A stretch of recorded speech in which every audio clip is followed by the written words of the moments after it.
Inicialmente, cumprimento o Dr. Mário Garneiro e, em nome dele, cumprimento todos os participantes deste Fórum Paulista de Desenvolvimento, cujo tema central é como melhorar o desenvolvimento e diminuir as diferenças sociais.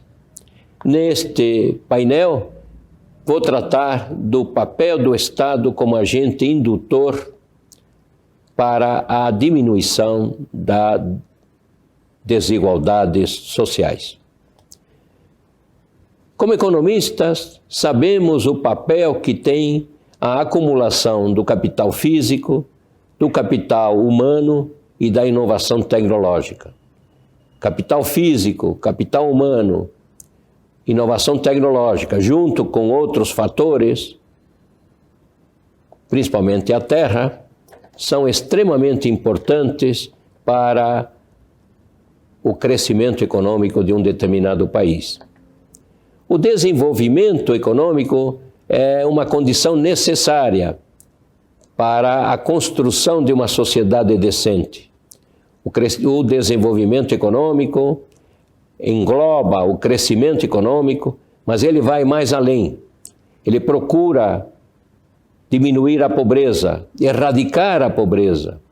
Com o desenvolvimento econômico, procuramos criar condições para que todos tenham as mesmas oportunidades na área educacional, na largada, sem que a presença do DNA de cada um seja determinante.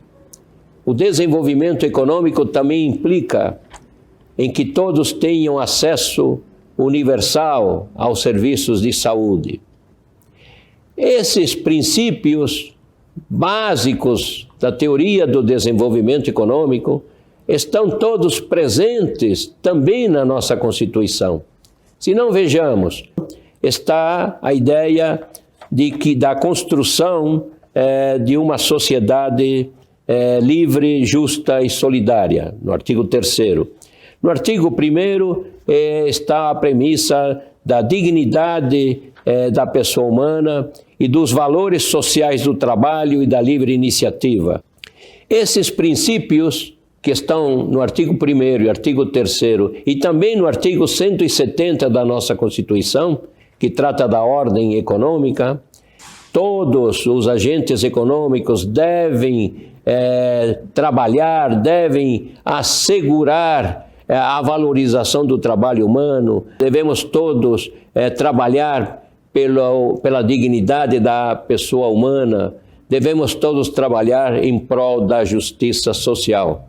Diga-se de passagem, estes são os princípios básicos da teoria do capitalismo humanista.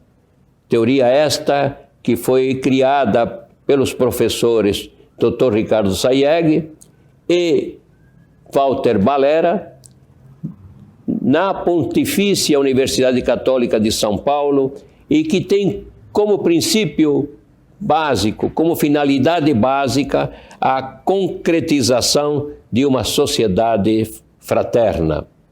É o que buscamos, uma sociedade fraterna, uma sociedade em que ninguém fique para trás. E nesse sentido, pergunto, qual deve ser o papel do Estado nesse processo de diminuição das desigualdades sociais? Bem, o papel do Estado deve ser o de criar políticas públicas que permitam a inclusão de todos. O Estado deve estar sempre pronto para evitar políticas extrativistas, deve estar sempre atento para que determinados grupos se apoderem do orçamento da União, dos estados ou dos municípios.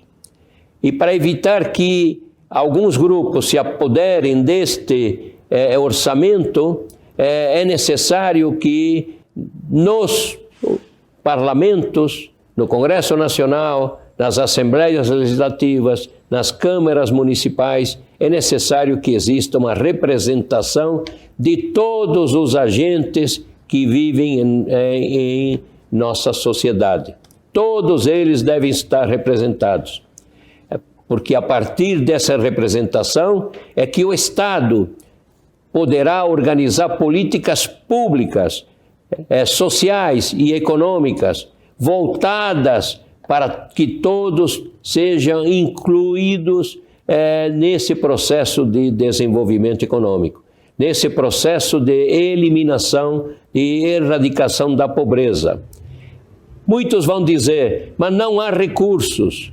A resposta é que existem recursos, sim, desde que eles sejam previamente definidos, analisados, discutidos por todos os representantes da sociedade. É importante que o Estado tenha esse papel, que nas câmaras municipais, que nas assembleias legislativas, que no Congresso Nacional, os representantes dos mais variados segmentos da sociedade examinem a necessidade da inclusão social de todos, que eles examinem sempre a ideia de que ninguém deve ficar para trás. Este é o caminho que o Estado deve ter como indutor da diminuição das desigualdades sociais. Este é o papel que nós estamos tendo no Instituto do Capitalismo Humanista, onde procuramos trabalhar para que ninguém fique para trás. Procuramos trabalhar por uma sociedade mais decente, por uma sociedade fraterna, por uma sociedade em que ninguém deixe de ter um prato de arroz e feijão, tanto no seu almoço quanto no seu jantar. Muito obrigado.